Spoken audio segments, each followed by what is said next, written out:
And we are back again. Our guest is a partner, head of management consulting and technology advisory at KPMG in Kuwait. He has extensive experience in managing and delivering large programs around cyber transformation, digital solutions, business transformation, and digital transformation with businesses looking to adopt newer and more efficient ways to up their productivity and growth. AI technologies are advancing fast. However, AI literacy and responsible governance are unable to keep the same pace. As a result, there is a clear divide in terms of AI's obvious benefits and perceived risks. Let's welcome Majid Makki, partner and head of management consulting and technology advisory and private company in Kuwait. Good morning, Mr. Majid. Good morning, Mr. Sam. Thank you for having me. You are most welcome. We are glad to have you here to speak about the famous subject of AI. Now, to talk about the recent report and comprehensive report with the artificial intelligence and collaboration with Melbourne Business School. Tell us what that means. Yes, as a part of our AI tested program, we have collaborated with Melbourne Business School, and we have conducted a survey over 48 respondents in 47 countries, and we generated this global report in 2025, which was first of a kind. And the difference about this report is just we're not talking only about the use of AI, we're talking about the trust and the leading practice on that. So, yes. And what we have discovered that despite the fact that there's an increase in the usage of AI, okay, and here in Kuwait and the other countries we are even more ahead of the advanced economies, we found that the level of trust of using these AI technologies is just going down a little bit. So over 66% of the people that we interviewed, they are using AI on a regular basis. Yeah. On the other side, more than half of them, they have expressed some concerns about the use of these technologies. So to talk about the AI technology, you said you interviewed people. Who are they? Who is using AI? Are they in economics, tourism? What is it? Yeah, so I mean, now the big buzzword is around Gen AI. I mean, first of all, AI is not a new technology. It has been around for more than 50, 60 years. And there were a reason why it hasn't been advanced. Yeah. There were a reason why it hasn't been advanced due to the fact that the infrastructure is not allowed when it comes to computing power or to cloud computing. So we've seen that AI has been advanced for the last 10, 15 years because, especially in the presence of cloud computing.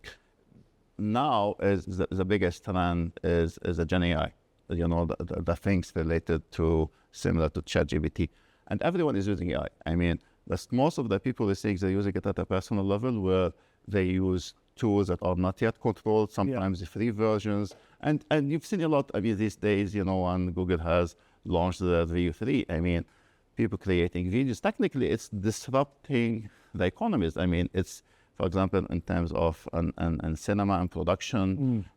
So technically, it's transforming everything. And that's why... Is it a good thing to have all of course, it's a good thing. I mean, look, I mean, some people, they have a concern. I mean, there's a concern about that this will make people lose jobs, okay? And it has another concern from privacy and from the ethical use. Yeah. But overall, it's a great technology. I think it will transform every aspect of what we do.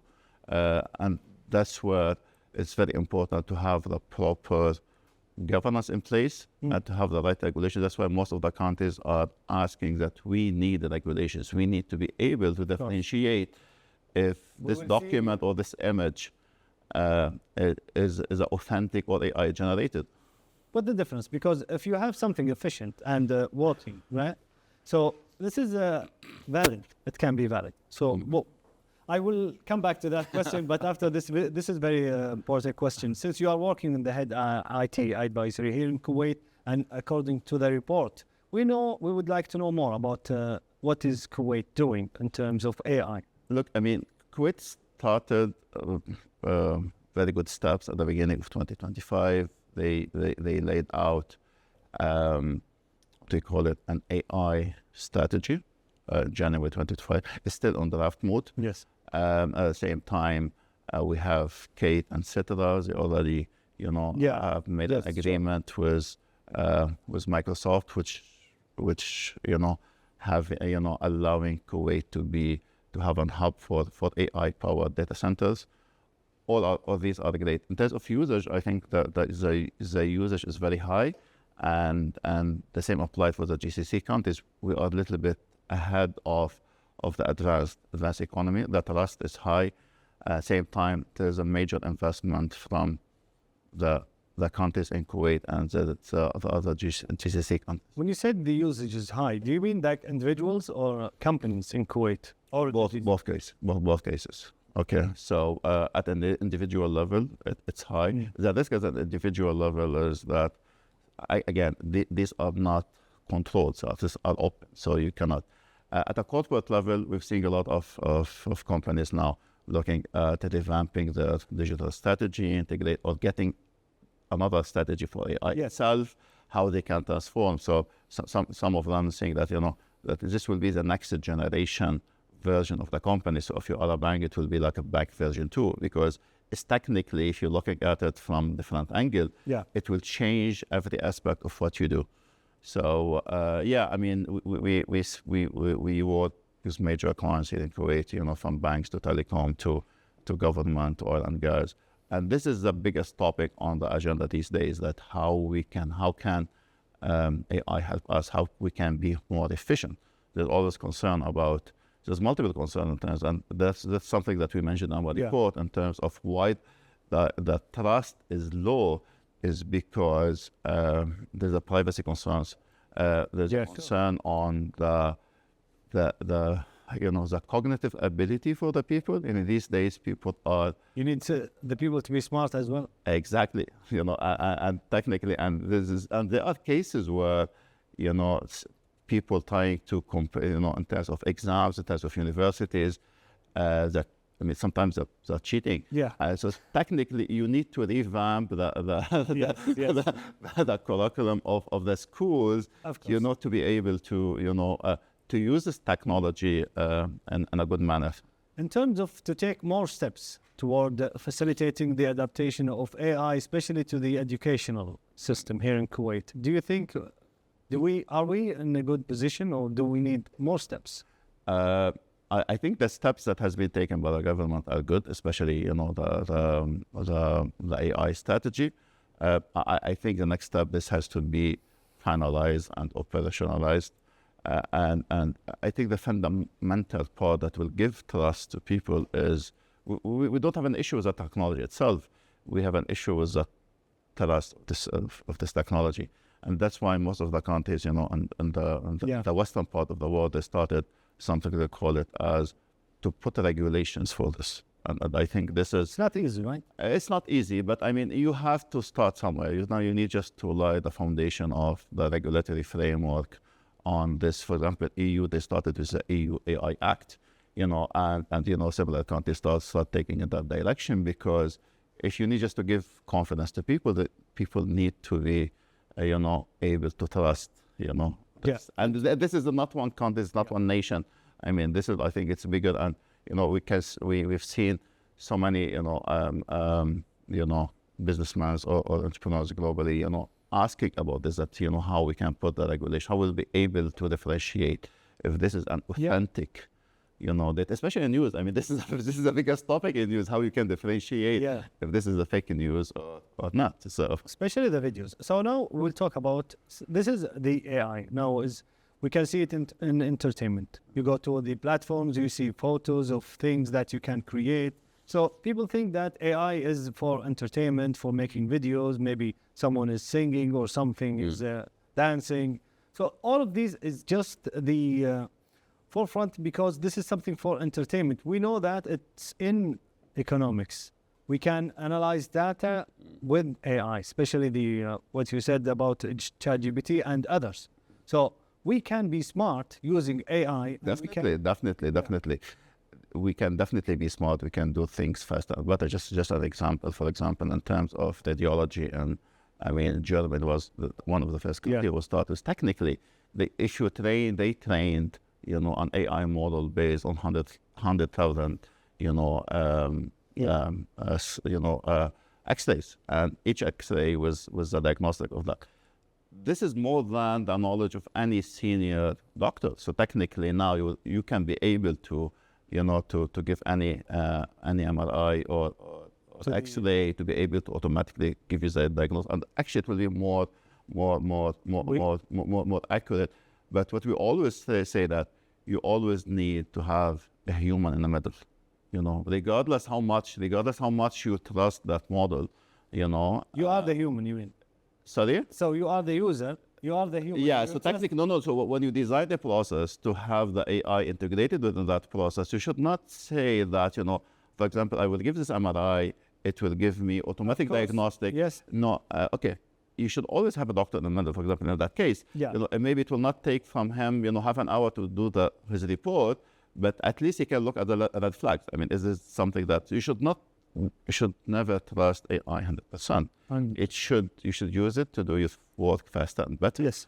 Okay, and at the same time, we always have to have a human in the loop. Yes. Now, my question is about, we adopt AI. Countries adopted AI. Is it a choice or is it forced? It is not forced. It's not forced, but I think there's a competitive edge. I mean, let's talk about our region. Overall, the GCC countries are a little bit ahead of other advanced countries because the government is funding and doing the investment in that regard. But we see, for example, if you're talking about Kuwait, for example, we start losing some of the competitive advantage against Saudi and UAE because they are a little bit advanced on us when it comes to smart cities. We've taken great steps, but you will be forced to do it because otherwise, if you don't do it, someone else will do it. So it's part of your building competitive advantage. So it's this. I don't think it will be a choice. This is a subject that we learn every day here as TV presenters, and the viewers. I'm sure that if they are not the experts, they have questions. They might sound silly, but we don't know, right? Because this is a subject. Talk about AI. Someone told me about AI. It will be in less than 2 years. There is something we'll call super AI or something even bigger. And what about the upcoming years, like 5, 10 years? Well, no one knows. No one's going to lie and to tell you what's going to be in 2, 3, 5 years. It's scary. It's really scary. And honestly, if you, whenever you go more deep, it's getting more scary. But honestly, it's doing things that are really wonderful if you use it in the right direction and to be able that you are using the technology, not the technology is using you. It's use us as a whole. You are the expert, Mr. Mas. We are not experts. I am learning every day, right? Yeah. So what do you say about people who are not familiar with AI and they are maybe seniors? And this is part where we need to build an awareness at a country level, at a corporate level. There's a few initiatives, seminars. I don't remember AI when I was in school. It's new, right? Look, honestly, I graduated 20 years ago. There was an AI course, for example. It's an old science, but it was more theoretical than the practical because you need computing power to run these models. Yes. And 20 years ago, or 15 years ago, the technology was not ready. So the advancement in AI came after the cloud computing. So then you can. Will create more lazy people because when I was studying at university, I was studying English literature. That's a lot of reading, a lot of looking for information. And this is a concern. This is a concern that, and this has been outlined in our report that. It might reduce the cognitive ability of a human. Yes.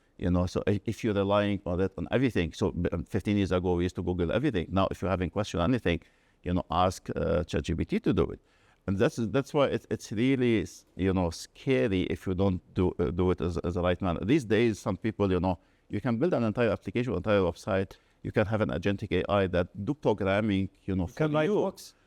I can write books. So, but if you are not an author, or if you are not developer, or if you are not an engineer, and you're asking AI to do things for you, how you will how you will check the output is correct. And that's why If it's valid or one of the jobs that is saying that it's really these days, and there's something called vibe, vibe coding, which technically you ask the AI model to develop something, and it will code it for you. And this is technically classified the developer. So you have the people who don't know, they will use it without without understanding. But you have the real developers that, if you use this technology, can make them do their work maybe 200% faster. That's why, for example, Google, even they are pushing their developers to say that you are good developers, but instead of wasting too much time on doing certain tasks, let's leverage this technology. And that's where the awareness, even at this institutional level, universities, corporate, it's becoming a social responsibility that everyone has to be aware. But there's so many risks. There's the good side, which is really good. But it's good, yes. The underlying, as you rightly mentioned, it is getting scary. It's getting scary, and I fear for the future. I am 100% that we will have some issues, but inshallah we will overcome these issues, because Kuwait and AI, we need it for making Kuwait to the new Kuwait. This is what we have.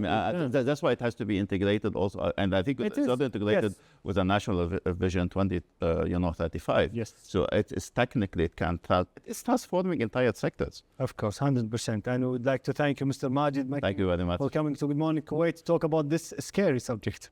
Thank you for having me. You are most welcome. That was Mr. Majid Makki, partner and head of management consulting and technology advisory in Kuwait. Now we will continue Good Morning Kuwait, but after this break, stay with us.